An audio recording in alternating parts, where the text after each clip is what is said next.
tere, ongi kätte jõudnud siis kohvikute päev, 15. juuli ja ma olen tulnud siia Lepnemäe külla kohvikusse sõbrad. Räägi, Anette olid see? Tere tulemast kohvikusse sõbrad. Selle kohviku nimi on sellepärast sõbrad, sest siin valmistatakse Eesti ja India toitu ja need, kes seda toitu on valmistanud, on omavahel sõbrad. Ja nüüd räägitakse edasi, mis toidud neil on. Väga tore.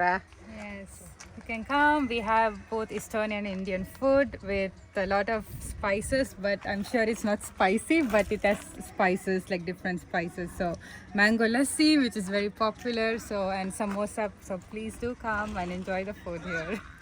Ja täna on meil selline eriline üllatus, et need, kes ostavad vähemalt 15 euro eest, saavad soovi korral tasuta 10-minutilise füsioterapeudi konsultatsiooni ja selleks meil on eraldi isegi siin nii-öelda laud, massaažilaud üles pandud.